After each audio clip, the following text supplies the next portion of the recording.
Thank you, Mr. President.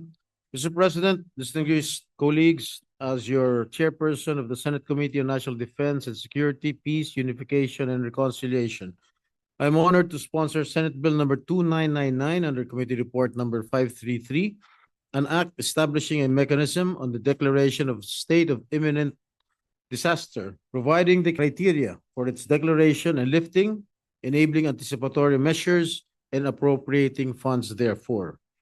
The Philippines, for the third straight year, emerged on top of 193 countries in the world with a higher disaster risk according to the World Risk Index of 2024. This underscores the pressing need to give preferential attention to national policies that will reduce our vulnerabilities, manage disaster risks, and speed up response and recovery. That is why I am thankful to our dear colleagues for acting positively in our proposed legislation establishing evacuation centers for every city and municipality, which addresses the necessity for safe and decent temporary shelters for those affected by natural or human-induced calamities. That measure is now a law. Republic Act number 12076 or the Ligtas Pinoy Centers Act. Once again, my dear colleagues, I humbly seek the support of the men and women of this august chamber as I present yet another measure that seeks to strengthen our disaster resilience amid the expected harsher impacts of climate change and plugs a crucial gap between disaster preparedness and response. Hindi naman po lingid sa kalaman ng lahat na ang Pilipinas ay dinaraanan ng humigit kumulang ng 20 bagyo kada taon. At ang mga ito ay nagbubunga rin ng iba pang kalamidad gaya ng flash flood, landslides at storm surge. Sa huling quarter, noong nakarang taon, hindi natin malilimutan ang pagragasa at paghupit ng 6 na magkakasunod na sama ng panahon sa loob lamang ng isang buwan na nagpahirap sa milyon-milyon nating mga kababayan at nagdala ng kabuuang pinsala sa agrikultura at infrastruktura na nagkakahalaga ng 20 bilyong piso. Ang mga kalamidad gaya nito ay inaasa magpapatuloy sa hinaharap. At bilang mga mambabatas, patuloy po tayo nagbabalangkas ng mga panukalang hindi lamang magpapabilis ng pagresponde ng pamahalaan matapos ang sakuna. Higit sa lahat ay ang magtitiyak na magiging maagap, listo at handa ang mga otoridad bago pa man dumating ang banta ng kalamidad. We thank our stakeholders for engaging our Defense Committee and for assisting us with this innovative policy which introduces the concept of state of imminent disaster compared to a state of calamity which is declared after the occurrence of a disaster and is based on the mass casualties and major damages and disruption to the way of life.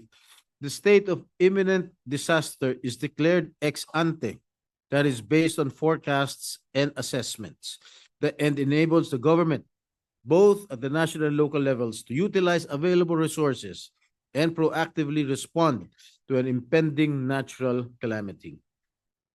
Maaring bago po ito sa ating pandinig, ngunit matagal na po itong pinag-aaralan ng National Disaster Risk Reduction and Management Council o NDRRMC. In 2022, the NDRRMC issued Resolution number 7, which cited the need to review protocols for declaration of state of calamity with consideration for advanced declaration and resolved to facilitate the institutionalization of a state of imminent disaster. And under our committee report, Mr. President, the state of imminent disaster may be declared by the President or the local chief executive upon the recommendation of the NDRRMC or the regional DRRMCs respectively, after a conduct of a pre-disaster risk assessment in anticipation of a highly probable disaster with projective catastrophic impact. Corollary to such declaration are anticipation action measures. Anticipatory action is defined as action taken to reduce the adverse impacts of forecasted hazards before it occurs or before its most acute impacts are felt. This may sound as a novel concept to many of us, but for the information of the body, Anticipatory Action, or AA, is already found under the National Disaster Risk Reduction and Management Plan of 2020 to 2030.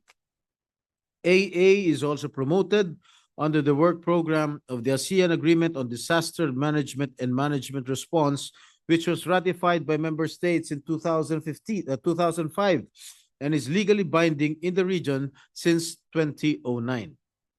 During the committee deliberations with our stakeholders, we learned that elements of AA are already existing, though not explicit in our present laws, including Republic Act 10121 or the Philippine Disaster Risk Reduction and Management Act of 2010.